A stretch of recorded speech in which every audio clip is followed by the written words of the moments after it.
Thank you so much for being here. Thank you for inviting us. Yes, thank you. This is an honor. And looking out at all the faces and the applause, I'm overwhelmed. Thank you all very much. I'm really happy to be invited, and this audience is just marvelous. So I want to start because there, with contemporary histories, right? There are, several ongoing versions of what encapsulates the moment. Maybe each of you could speak personally to what the term or the moment LA Rebellion means to you. You don't have to go in any particular Okay, I'll order. start. So LA Rebellion was a term that was basically given to the title of the show that some of us were invited at the Whitney that Clyde Taylor had curated. Okay, so also there was the LA School, okay, which was written about, Clyde had written about us, and also someone had dubbed us the LA School. So there were two terms that were basically used to define the folks that went through UCLA Film School who were African American or people of color, basically, or African American primarily, at the time, because there were more students who were African American at UCLA in the film school at that time than any other institution in the country. And each person had their own story, so there was not a defined group. It was more of, as film is, as video is, it's collaborative. So essentially, people worked on each other's projects. I mean, when we worked on mine, I don't know if I worked on yours, but there were people in your film that I saw that did work on mine. Yeah. So that's kind of like what it was. It was collaborative. It was, we were at UCLA at the time, and when we came in, I think Fumi was instrumental in getting, in supporting my application to film school. But at the same time, it was a situation where we fulfilled a double minority, okay? The folks who were there before us were primarily men. There were some people who were there, you were there. I think Sharon Lily Larkin was there, and other people were there who, but they were primarily, guys, and they were leaving. Yeah, Charlie was leaving, Billy Woodbury was there, Ben Caldwell was kind of there, and other people, Larry Clark had left. So it was interesting in that when the guys were leaving, all of a sudden, we fulfilled, that slot, at the university, basically people of color. We were African American and we were women, okay? And there weren't that many women in film school. And so for me, I never even thought of that term until Allie and, I can't even think of Allie's last name, but Jackie Stewart and Jan Horak basically identified these films, and he started to preserve them.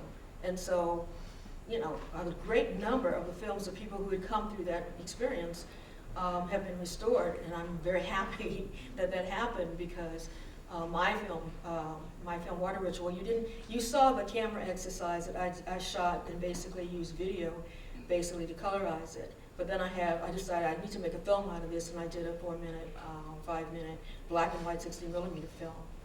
And I knew about MONONA's film, but I had never actually seen it until today. And I just met her. So, there was a group of us who were all working collaboratively. It was really more of an ongoing collaboration, and I just want to add one thing. We didn't consider that experience as school. We all utilized the equipment there, and we considered it as a studio. I had 3 kids. I don't think you had kids at the time, and there were other people who had maybe 1 or 2 kids. And so when I left my house, and with my mom overlooking my kids, because I was going to a studio, because I was going to utilize their equipment, I was going to learn what I could from faculty, but however, I did learn a lot from my fellows and sisters in film. And that's how I was able to matriculate, get through that whole institution, because it was not really supported. We had no film stock, we had no, editorial, no film stock, no processing, that's what I meant to say. And so it was all on us. Yeah, I just want to add to that. Certainly while, I think we were film students, I was there from 78 to 83. I wasn't aware or so, obsessed with our own projects, but certainly was good friends with Julie Dash and Barbara and other filmmakers there. I was aware of Charlie's work. But actually, around 1985, there was, UCLA organized a screening of UCLA independent black filmmakers. And I actually had this funny dual role that I ended up also reporting and writing about it. And I think I wrote an article in '85 talking about the invisible cinema. And so I was really, in my mind, it was independent black cinema that was coming out of UCLA. And then, of course, there was the Whitney show. And this is kind of like the third or fourth iteration of really showcasing our group of filmmakers. But I think what's different about the LA Rebellion is they've really cemented it now in history. They've given it a real sort of identity, and it's so unique, and it's just a remarkable kind of time that still is so relevant. I mean, the films are so relevant today, and I think, you know, they published a book about it, and so now I feel like it's here. It's not gonna disappear anymore, and they preserve like 300 films. They found some films that were like stored in black shopping bags in people's garages, and you know, they rescued my film from photochem. I had lost all my prints of it. So I feel this is different in that sense, that they've really made it a real historical document that's not going to disappear now. And my story, I totally agree with what both of them have said. My story is a bit different in that I think I was the first one that was at UCLA out of the three of us. And when I was there, Charlie, we used to call him the professor, Charles Burnett, was really supportive of me. He's one of my mentors, used to shoot my films. He's the director of Killer Sheep, and he's an extremely well-known and respected director. So I was there. I knew I wanted to make films. My films were female-focused mainly. And I also worked a lot with the other students from South America and different places, in addition to working very closely with the black students. And what I really appreciated and enjoyed is that we were always there for each other. We worked from can't see till can't see, sleep on the editing room floor, and I remember Lila Sharon Larkin and I, we would, what we would do is we would work on our films, and then we would get up and go get cookies, oatmeal cookies, from the vending machine. We'd heat them up and convince ourselves that we were eating healthy oatmeal because we were just always there. So we did a lot of things together, and we would look at films, support films, discuss films. We would argue about our films. I mean, we would have very vociferous arguments about our work, and then after we did that, we'd say, okay, let's go get breakfast. And because we had been there so long. So I was there for a period of time, worked on lots of films, and then I got the opportunity to leave, and I moved to Europe. And I was gone for like 10 years.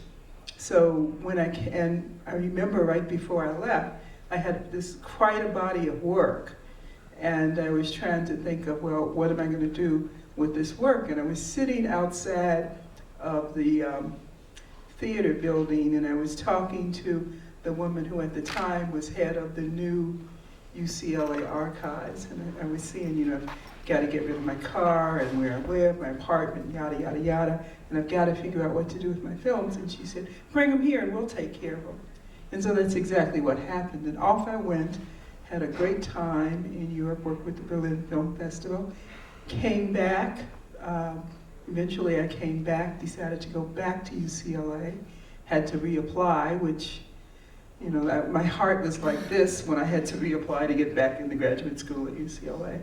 But I was accepted, started again, and when I came back, I worked again with the black students that were there, but more with the Asian American Studies Department, and was one of their staff members there. So a lot of things happened during this time, but one thing that happened was that when I went to get my films, they couldn't find them. So all of my work has been lost. So I had to make this decision, do I hate UCLA and the archives? Because where's this work that I had so proudly done?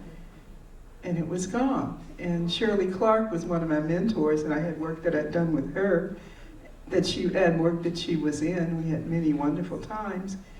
And I had to make the decision that that was then, this is now, and I'm moving forward. And I have a lot of respect for the UCLA archives, but I will tell you that in the back of my mind, I have this thought that one of these days, someone's going to find that work. Yeah. So I started creating new work, and Define is one of the new pieces of work. But in terms of the spirit and what was happening, a lot of things had happened in terms of the Whitney show and things like that. They happened while I was out of the country. And that's one of the reasons that I'm just now meeting MONONA, because I was gone during the time that she was at UCLA. But I will say when I came back, it was as though in many ways I had never left, because my good friend Barbara, you know, we continued to be friends and to stay in touch.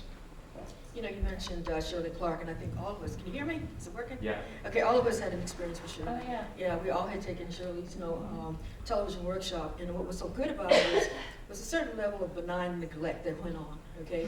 So in other words, you sort of like given the freedom to do whatever you wanted to do in terms of content, you know, and in whatever techniques you wanted to use. And that was really, really valuable to me, because I was just trying to figure out, you know, what my voice was. And I was trying to figure out, okay, I'm a female black woman, I'm a mother, I have a spiritual sense, you know, how am I gonna put all that together and provide some kind of insight that could help someone else, you know, and this is what motivated me. But Shirley was really, really great in terms of, you know, with her little hat and her dog, her little, what is it, Felix mouse? the cat. Pardon? She loved Felix the cat. Well, yeah, oh, is that what it was?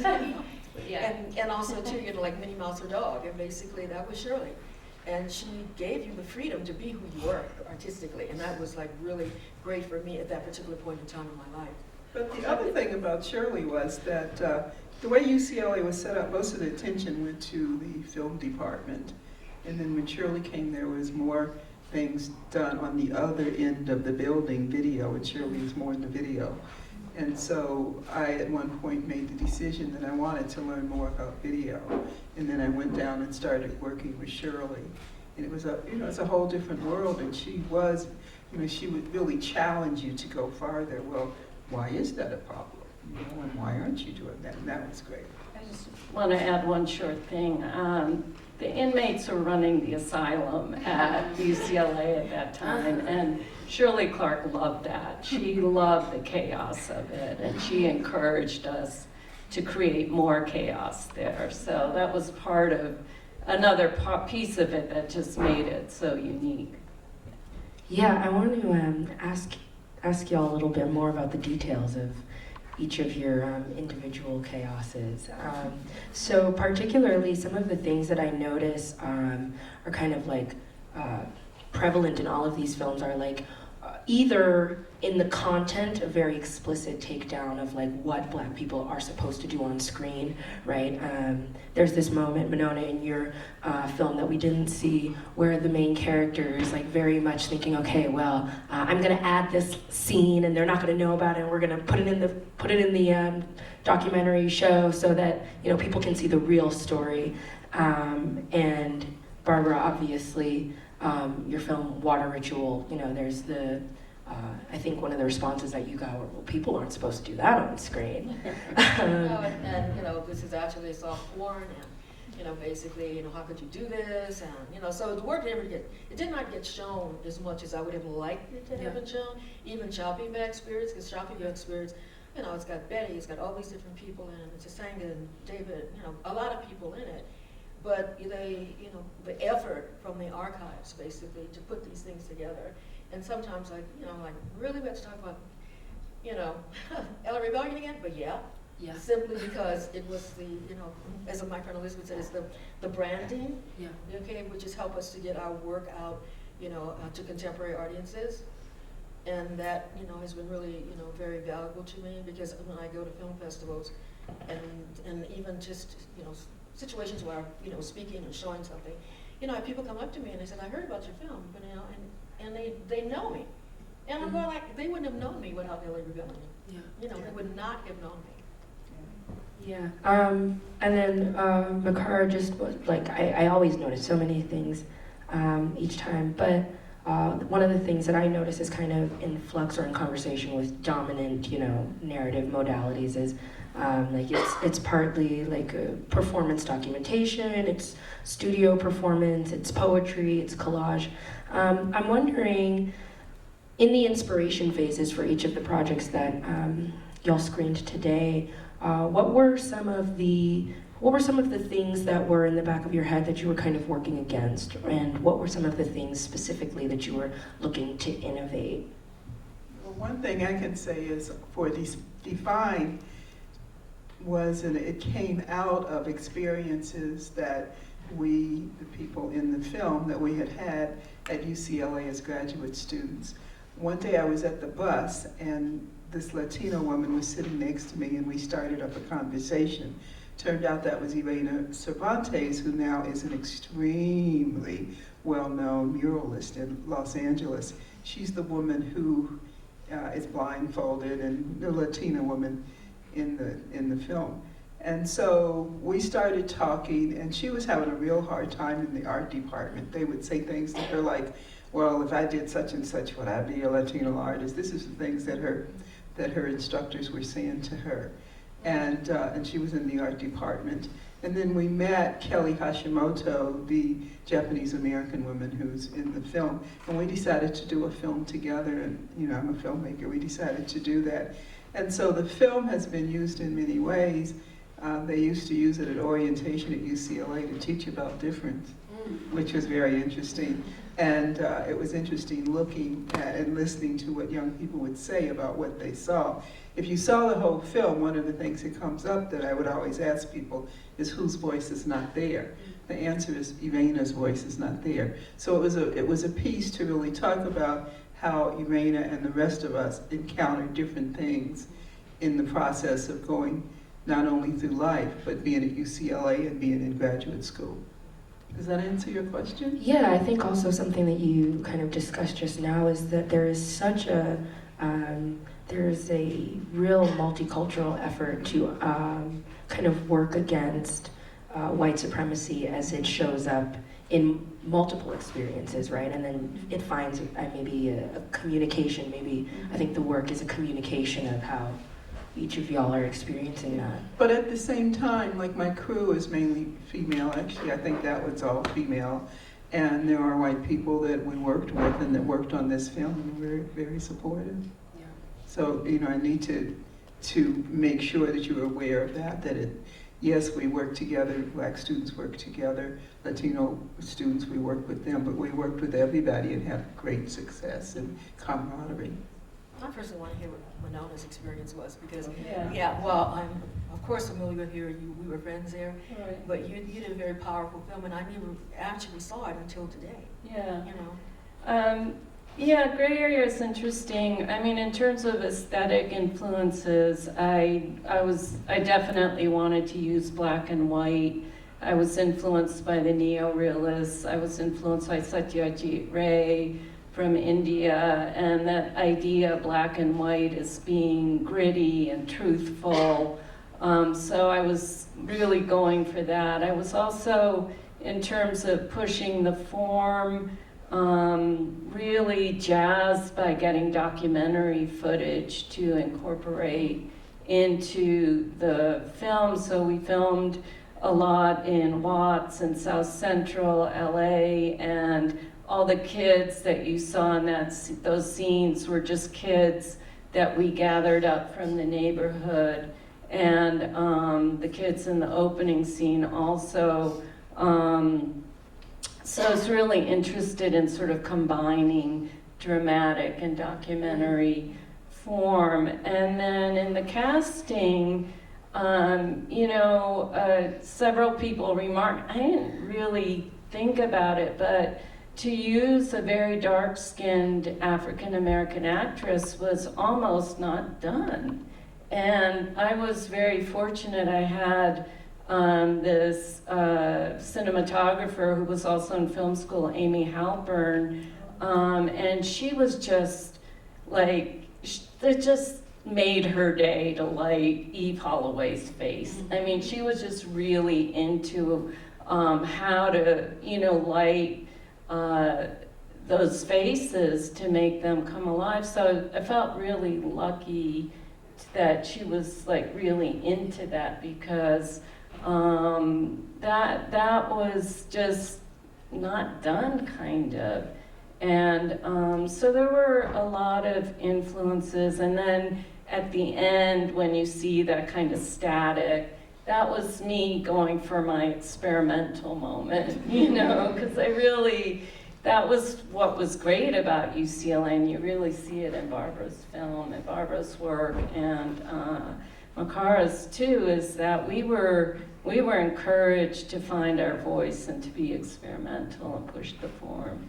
So, yeah. I personally was influenced by the work of Sam Ben and his work, you know, Black Girl and different things that he had done, because it was another different way of looking at, you know, a person, a woman, but also too, there was a film that he made called Emitai, and that was like absolutely amazing to me. And additionally, I was really, you know, in admiration of Maya Deren, you know, and when I did, you know, when I went and did the film, the 16mm film, I was really influenced not only by, you know, those folks, but also by Betty Saar and Sengen and Gudi and their attention to found objects and how they incorporated found objects into their art. And I love texture, and I think you haven't seen the film, so you can't really know, but you know, the colorized version you saw, that was the camera exercise, really sort of leads to that. But I loved texture, and I love found objects, and you know, to be the recipient of mentorship with these ladies, even though it was unbeknownst to them. You know, I look at what they would do. They taught me to see, okay? To see and to learn, and basically to embrace the beauty of the otherwise beautiful. And that was really important, you know, to me, to take a look at, you know, a terrain that looked like, you know, desolation, and find beauty in it. And basically to also pay attention to those details and those things that could bring a certain level of spiritual relief and uplifting. I thought that was really important at the time. Your film on Betty Saar was really wonderful. I remember when you were shooting one of her exhibitions, and I was on the crew, and it was just really interesting being that close to her and watching you work and watching the end result was just wonderful. And that was one of the things that happened, is that you get to see other people's work and their work. They were students too, and they would blow you away with the work that they were doing and inspire you and encourage you at the same time. That shoot was unsuccessful because a professional sound person lost all the sound. Oh. So what happened was, I had to go back and start from the beginning. Everything that Betty said in that first interview was all I needed. Yeah. But because I had no sound, and then had to go back, and this is why I started talking to other people, and you know, people were just very, you know, okay, I'll do it. You know. We have just a short time left, but I promised a moment for questions. So if there's anybody who's itching to get one in before we wrap up.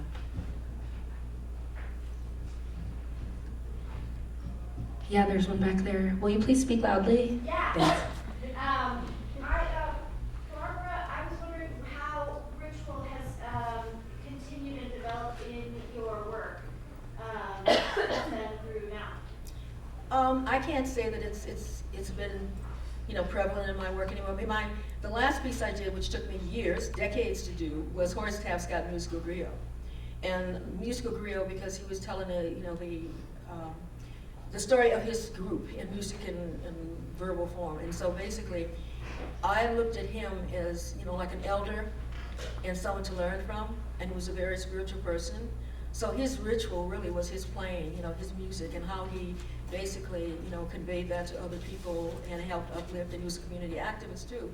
So I was really, you know, really motivated by that. So I can't say I've had other ritual projects, but I was, you know, I have done like installations regarding, you know, ritual and what have you. So that's kind of like how it's continued. Mandy, you want to say something? It's so great to meet so many young women filmmakers who are here. And I think one thing that sort of surprised me so much is I made Gray Area, and after going to a lot of film festivals and doing all that, I kind of forgot about it. And what's sort of wonderful is to realize that your work does live on. And I just want to remind you all of that, because I think we tend to forget that. But when you make work with passion and commitment and, you know, blood and sweat and tears and all that, it really does live on. And I think that's what inspires me so much, and I hope inspires all of you about the LA Rebellion, is just the diversity of voices and the breadth and the depth of, you know, what we were going for. And to, you know, it shouldn't end with LA Rebellion. It should hopefully just keep going And preserve with all your of you. Preserve your work. Make sure your work is Yeah. safe. Yes, Make please sure. make sure it's safe. Awesome. Thank you so much. Thank you for the